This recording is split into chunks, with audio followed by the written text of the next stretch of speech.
Hi, this is Kim from Kim Can't Stop Crafting.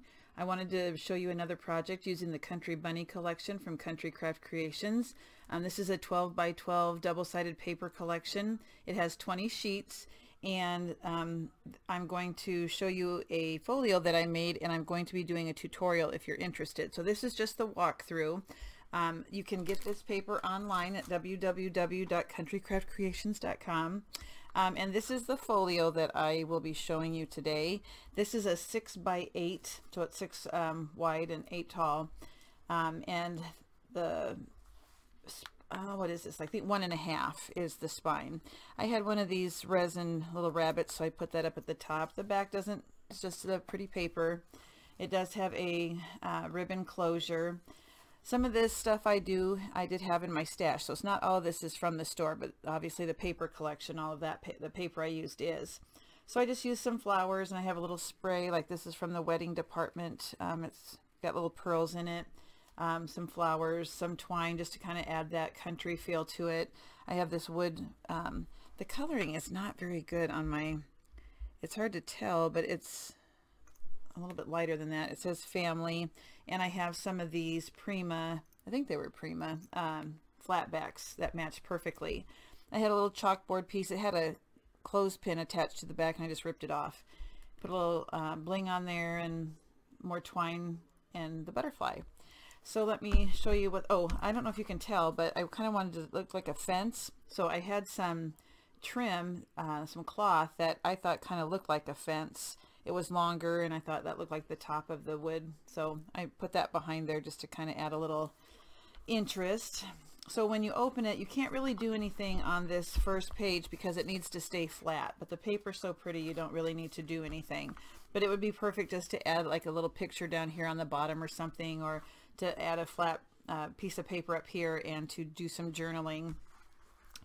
But sometimes when I take pictures, I don't have like 50 pictures. So this one will hold quite a few, but not like, you know, maybe some of the other albums I've made. So this is just like a shutter door. It stays closed with this gingham ribbon. And I just left the inside kind of open to showcase that cute rabbit, but you could put pictures on the side here. So I just used the white artisan. And then this is a waterfall, and it has a magnetic closure, and I just did white on the back so that you could add pictures. And then the last page, so you can get quite a few pictures there. When I make it again, this is pretty close, so I might have to add a little bit more of a space between the two, but it still works. Let me tie this close so it doesn't get in the way as I'm showing the rest. All right, so when you open this, there are two frames. The inside I think is 4 by 6 if I'm not mistaken, and I had some acetate with white polka dots, so I thought that was cute. You can either add a picture in there or store different things in there. And I have a little bling underneath the butterfly. I just fussy cut that and put it on the corner. And it's glued shut at the bottom, so at the right height, so that if you put a picture in, it doesn't go all the way to the bottom. And on this side I have the same thing, so I have another one that opens to the right hand side. This time I put a little bunny down there and the hat, fussy cut those, but the same acetate that I used before. And then this opens to kind of have a mirror image. This is not a part of the collection. I had this in my stash. It says choose what you love and love what you choose. These were pre-made tags, but because of the butterflies, I thought it was perfect, being there's butterflies in the collection. And then I just put a piece of black artisan for a mat. Use the seam binding from the store. This side is the same idea, but I just put some bling to show like the butterfly in movement. Same tags and the same black matte paper. So the tonic, there's a tonic collection that you can make a mini album, and I use the dies to cut that out. So this, I've made a book with this in the past, but it went the other direction. But I wanted to give it a little something for excitement or some interest, but I didn't want it to be too bulky. So I thought just having this flat was perfect because of the shape of the sides. It didn't really need anything else. So this goes up, and then there's the back of the paper, and then the dress part comes down. And this actually is not a pocket. This is just a place for a picture, and I don't think I made it a pocket. No, and then this is just you could put another picture here. I should probably add like a butterfly here or something, but yeah, that looks like a pocket, but it's not. So then I did not use a magnetic closure because it laid flat enough, but then this opens to the left,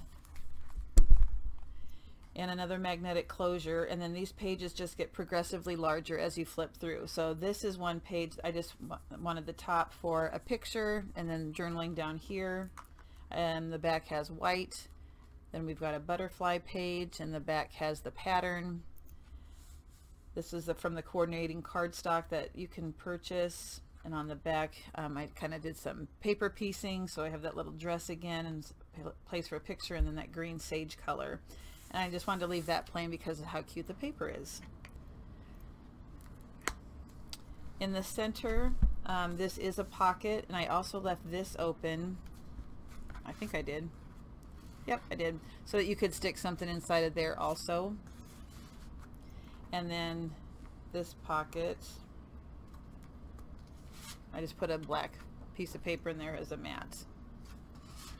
So it'll still hold quite a few pictures. So then this closes, and on the right hand side on that back cover, this is a pocket. This was not from the collection either. I just had this in my stash and I thought it kind of looked like it matched. So I fussy cut the butterflies. Now, like I said, that's a pocket. And this whole thing is a belly band. So I have a mat back here that I just tucked underneath, right, like so. And then this opens to the left. It's magnetic, and again, leave that flat and show the pretty paper. That opens to the right. These two cards are from my stash also, but I fussy cut a little butterfly from the collection and that little rabbit. And then each one of them has pages that come out. I left the backs plain for pictures. And same on this side. It opens to the left and to the right. And then you can see where I tucked that paper underneath here because it's open in the back.